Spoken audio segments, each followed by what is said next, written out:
पिछले 3 दिन से घर का माहौल बड़ा ही खराब हो रखा था। सासू माँ मोहिनी जी को समझने का नाम ही नहीं ले रही थी और बहू वैदेही इस बार हार मानने को तैयार नहीं थी। आखिर कब तक वो बर्दाश्त करती रहे। और इन सब में पिस रहे थे ससुर रमन जी और वैदेही के पति अंशुल। ननद सविता को तो कुछ खास फर्क पड़ नहीं रहा था। वो तो पिछले 3 महीने से यहाँ से जाने का नाम ही नहीं ले रही थी। उल्टा वो तो यहाँ बेचारी बनकर रह रही थी। अब माँ की हमदर्दी बेटी के साथ ही है ना, लेकिन उसमें कब तक बहू को जलाती रहे। इसकी भी एक सीमा तो होनी चाहिए। बेटी अपनी गृहस्थी संभाल नहीं पा रही थी और यहाँ अब भाई भाभी की गृहस्थी में आग लगा रही थी। सविता शुरू से ही तेज थी। अपने मायके में भी हमेशा अपनी मनमानी ही करती थी और अब चाहती थी कि ससुराल में भी हर कोई इसकी सुने। तो भला ये कैसे संभव हो। अभी 6 महीने पहले ही उसकी शादी तेजस के साथ हुई थी। शादी उसी की मर्जी से हुई थी, या यूं कहे कि तेजस से शादी करने के लिए वो पूरे परिवार से ही लड़ पड़ी थी। तेजस की छोटी मोटी नौकरी थी और सविता के परिवार से उसका परिवार कमजोर ही था। इसलिए परिवार में कोई भी सविता की शादी तेजस से करने को तैयार नहीं था। यहाँ मायके में सारी सुख सुविधा थी, बावजूद इसके वो अपने हर छोटे से छोटे काम के लिए अपनी मम्मी या भाभी पर निर्भर रहती थी। उस समय अगर वैदेही भी टोक देती थी तो उसकी शामत आ जाती थी। अब ऐसे में तेजस के छोटे से घर में उसे वो सुविधा कहाँ से मिलती। सबने उसे खूब समझाना चाहा था, लेकिन सविता तो जिद करके बैठी हुई थी कि उसे तेजस से ही शादी करनी है। तब भी अपनी बेटी की जिद के सामने मोहिनी जी और रमन जी ने हथियार डाल दिए थे और उसकी शादी तेजस से करवा दी। अब शादी है कोई करण जौहर की मूवी तो नहीं कि सब कुछ सपनों जैसा चलता रहे। सच्चाई की धरातल पर तो आपको पैर रखना ही पड़ेगा। कुछ दिनों बाद जब सविता के सिर पर जिम्मेदारी पड़ी तो अपने आप ही दिन में तारे नजर आने लगे। कहा तो घर में कभी किसी काम को हाथ तक नहीं लगाया और अब यहाँ सारे काम खुद करने पड़ते थे। हालांकि उसके मम्मी पापा ने अपनी तरफ से उसके घर में काफ़ी सुख सुविधा का सामान शादी के समय भर दिया था। पर सुविधा का सामान भी अपने आप कहाँ काम करता है। उसके लिए भी तो खुद ही लगना पड़ेगा। शादी के 20 दिन बाद ही वो मायके आकर बैठ गई और बहाना ये लेकर आई कि उसके ससुराल में एक ही गीज़र है जो बाथरूम में है।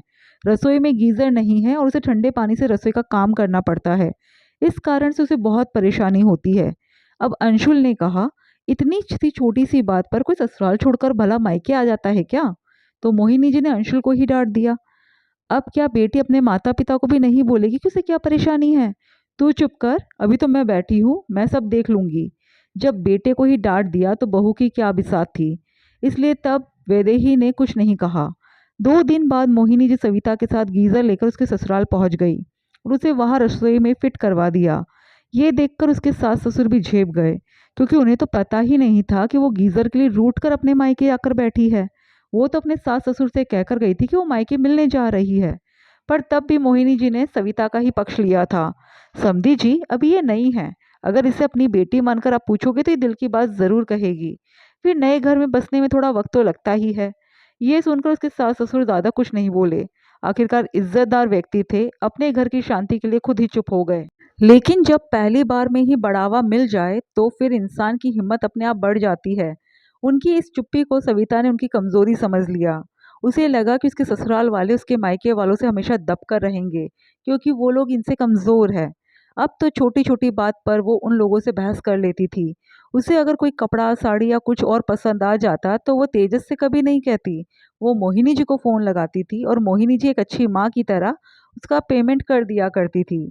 इस बात पर उसकी और तेजस की कई बार लड़ाई भी हो चुकी थी, पर फिर भी वो सुधरती तक नहीं थी।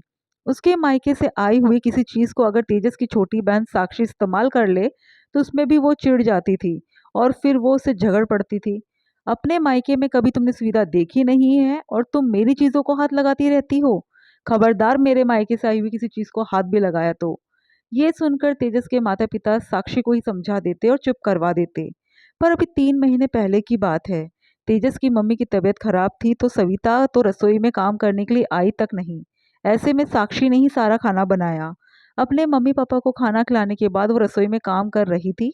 उस दिन ठंड बहुत ज़्यादा थी तो बर्तन धोने के लिए उसने गीज़र चालू कर दिया। जब सविता अपने लिए खाना लेने रसोई में आई तो गीज़र का स्विच ऑन देखकर आग बबूला हो गई। किससे पूछकर तुमने गीज़र ऑन किया। ये मेरे मम्मी पापा ने दिया है तो मेरे लिए दिया है। इसके पैसे लगे हैं। तुम्हें अपने लिए अगर इतनी सुविधा चाहिए तो अपने मम्मी पापा को बोलो। ये सुनकर साक्षी ने कहा, भाभी आज ठंड बहुत तेज थी और इतने सारे बर्तन धोने थे। आप तो रसोई में उठकर भी नहीं आती हो। घर में अगर सुविधा थी तो मैंने इस्तेमाल कर ली, इसमें गलत क्या है? अरे वाह! घर में सुविधा थी तो इस्तेमाल कर ली। ये सुविधा तुम्हारे माँ-बाप की कमाई की नहीं है, ये मेरे माता-पिता ने दी है। तुम्हें भी सुविधा चाहिए तो अपने फटीचर मम्मी-पापा को बोलो।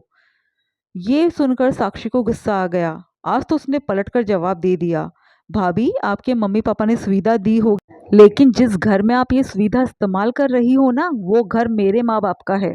बस फिर क्या था, सविता को साक्षी का ये बोलना नागवार गुजरा और उसने पूरा घर सिर पे उठा लिया और जिद करके बैठ गई कि अब तो साक्षी को उससे माफी मांगनी ही पड़ेगी।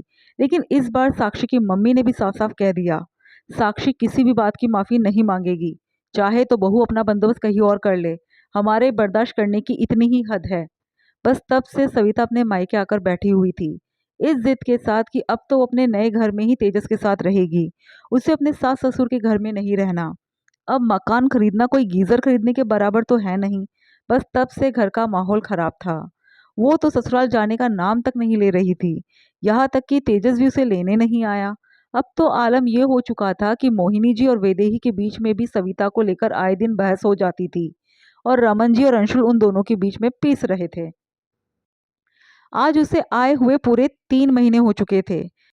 अभी 3 दिन पहले मोहिनी जी ने ये कहकर पटाखा फोड़ दिया कि वो अपने मकान पर लोन उठाकर सविता के लिए छोटा सा घर ही खरीद लेगी।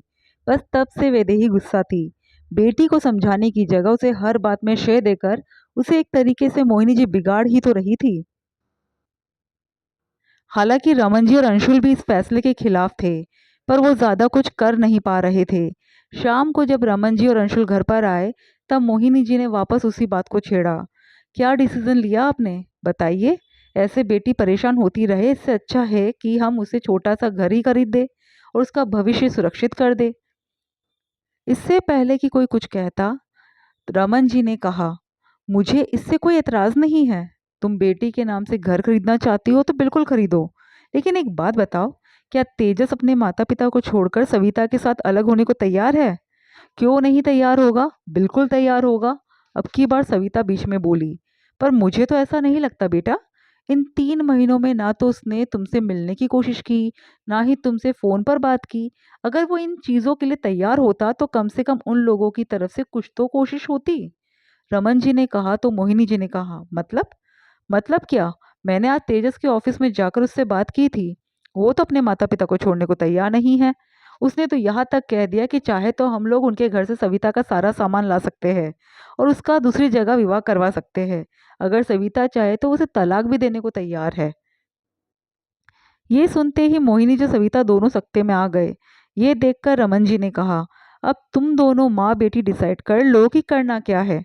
दोनों ऑप्शन है तुम्हारे पास। सविता चाहे तो अपना घर बसा सकती है और चाहे तो अपना घर तोड़कर हमेशा के लिए आ सकती है। उन लोगों की चुप्पी का कुछ ज्यादा ही गलत मतलब निकाल लिया तुम्हारी बेटी ने। अब वो लोग झुकने को बिल्कुल तैयार नहीं है। आखिर रमन जी ने कहा और अपने कमरे में चले गए। धीरे धीरे अंशुल और वैदेही भी अपने कमरे में चले गए। मोहिनी जी ने सविता को साफ साफ कह दिया कि वो जो भी निर्णय लेना चाहती है ले, वो उसके हर निर्णय में उसके साथ है। 2 दिन तक सविता ने कोई जवाब ही नहीं दिया, लेकिन 2 दिन बाद आखिर वो अपने ससुराल जाने को तैयार हो गई और अपने माता पिता के साथ वो ससुराल पहुंची। वहां अपने सास ससुर ननद से माफी मांगी और ये वादा किया कि आइंदा वो इस तरह की हरकतें नहीं करेगी।